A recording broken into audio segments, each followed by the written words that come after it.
How are you doing? My name is John Corr. I'm a chef and group manager in Sodexo. Today's dish is a leftover chicken soup. So it's a chicken and vegetable soup, and we're using a leftover chicken carcass, and we have another video on the roast chicken itself. And this video is a continuation on for it of how to use up the leftovers and also how to make a soup from scratch. And what we want to do is we want to use up the bones of the chicken to make a base stock, and we'll use some of the meat as well. And we're going to add that into roasted vegetables, puree it up and make the soup. So in order to do that, we need leftover chicken. If you don't have this, that's perfectly fine. Vegetable soup with all of these ingredients without this bit here, there's absolutely no issue. For soups, I prefer to use root vegetables. So like in the other video, I have carrots, parsnips, butternut squash. The only thing I would say here is these don't have to be the vegetables we use. Lots of the supermarkets do bags of frozen vegetables like carrots, like parsnips, like butternut squash, even like onions, mushrooms. They're all available frozen. And if it is a convenience, time-saving thing, or even a skill thing that you'd prefer to buy them prepped and frozen to last longer, there's no issue, especially with this dish. So in order to roast them off, we need some olive oil, salt and pepper, and then I have a good quality vegetable stock. You can get vegetable stock in stock cubes, and you can get it in stock pots, they're called. So the stock pot is like a jelly version of a stock cube, and it's the one I'd encourage you to use, as the stock cube can be a powdered form, whereas I know in production of the jelly stock cubes, they're made by reducing the bones. And while we're talking about bones, when you're using leftover chickens, it is good to use the bone as well, because in the bones there we slight bits of bone marrow running through. When these are poached down in the water to make a stock, it's very beneficial for your skin, for your hair, and very good for digestive health.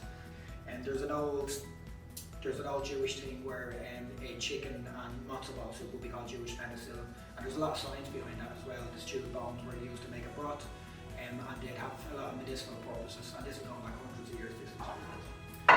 So in order to get the stock on, we need to take the bones and add them into boiling water. So I'm just going to bring some water to the boil, and I'm going to take my leftover chicken.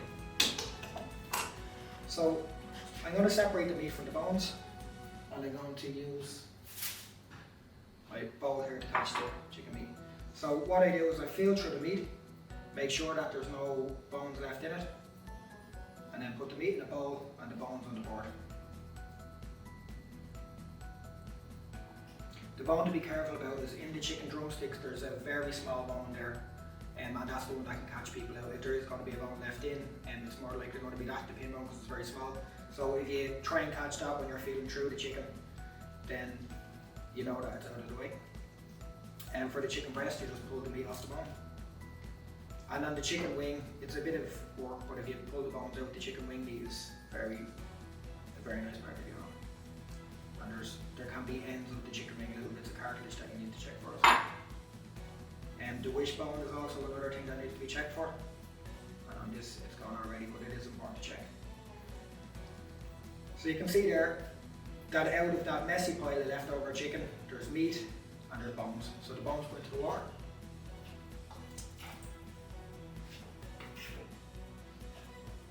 And the chicken just gets chopped up.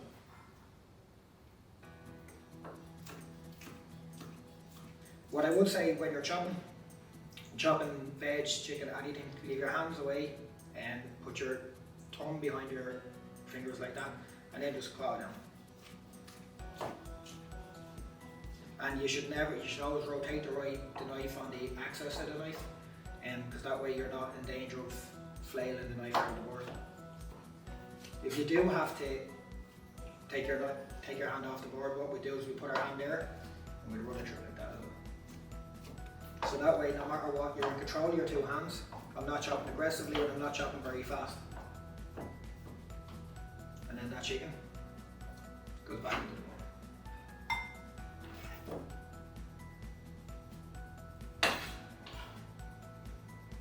Now I'm going to clean the knife, the board and my hands before I start chopping the vegetables. So once the knife, the board and my hands are clean, I put a fresh tea towel down. I generally use the opposite side of the board that I was going on before. I take my knife and I start chopping my vegetables. So with carrots, again, I'm putting my finger behind my hands and I'm just roughly chopping. And they'll go into my roasting dish, which is here.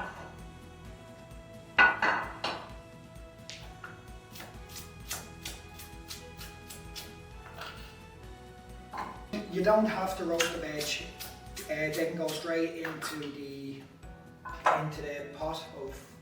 pot of stock. The only thing I would say is that when you do roast veg, it just takes on a nicer flavour, especially with butternut squash or pumpkin or even parsnips to a certain extent. They can be baby food when they're pureed up, but somehow when you roast them, the flavour condenses, they caramelise on the outside, and they just turn into a different animal. I'm chopping onions to go in here as well, and I'm also going to put a little bit of thyme, and that, for the simple reason I'm putting in onions and thyme is because I have some. If the thyme wasn't there, I'd leave it out, or I'd use dry thyme from the stock, or from the store cupboard.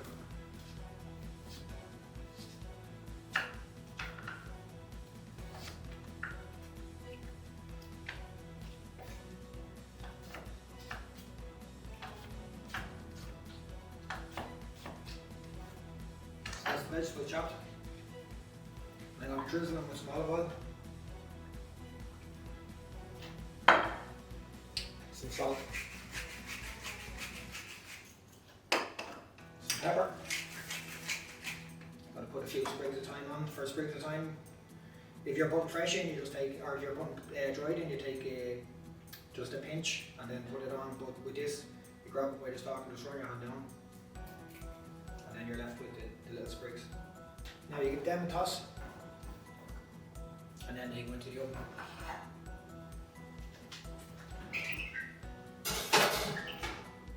Okay, so as soon as the vegetables go into the oven, we will, our chicken bones and a little bit of water has stewed right down. So what I want to do there is I want to add the stock, and I want to cover the chicken bones. And I want to let them stew for about 25 to 30 minutes, and that's roughly about the time that the vegetables will take to roast in the oven. So we'll come back to them then, and we all should be ready to add the vegetables. So after 25-30 minutes, the vegetables, I've checked on them, they're just about ready there. So I need to take the bones out of the stock. So how I'm going to do that is I'm just going to ladle them into a bowl, or you can use a colander, but I prefer doing it this way because it's just less time that your stock is off to eat. And I'm just being very careful using a fine slot spoon to make sure that all the bones are out. So we'll leave that to one side, and basically that goes in the bin. This side of the pot, this has been cooked twice. So into our stock here, we're going to take the vegetables.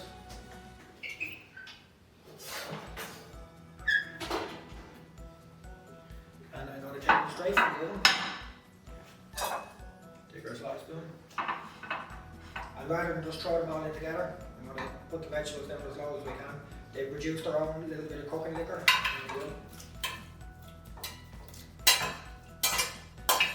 I'm going to add that to the soup, and then I'm going to bring it to the boil. So once that's came back to the boil, we're going to use our old friend the stick blender. And as I've said in another video, we try to use the minimum amount of equipment properly, but these are very inexpensive and they last for a long time, and they have multiple uses. So I'm going to blend the soup.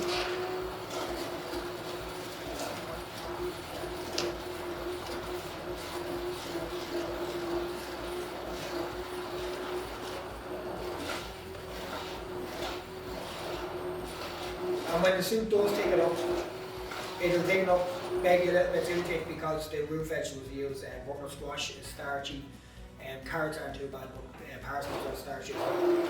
So like a potato, they take the soup up.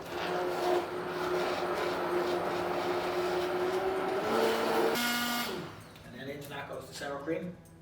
The reason we use sour cream is because it has a fat content of between 10 and 20%, and if we used double cream, you're looking at 50%, single cream probably about 30 or 40, and the sour cream has a bit more protein than dairy cream has.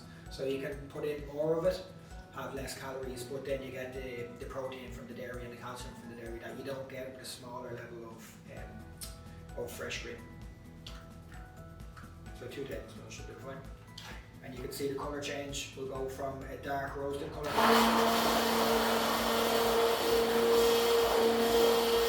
to a lighter colour then a more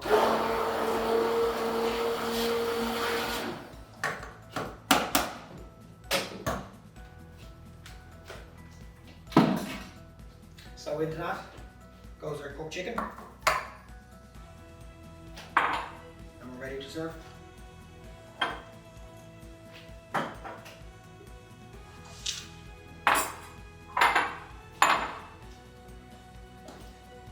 So the chicken doesn't need long to heat up at all, and realistically after 25-30 seconds the chicken's as warm as you want to be. And if you boil the chicken for 5 or 10 minutes, then all you're doing is overcooking the chicken, making it more stringy. So our soup should be very hearty, and with the chunks of chicken like a meal, and you'll really get the flavours of roast chicken in there from the chicken bones, or from the chicken itself.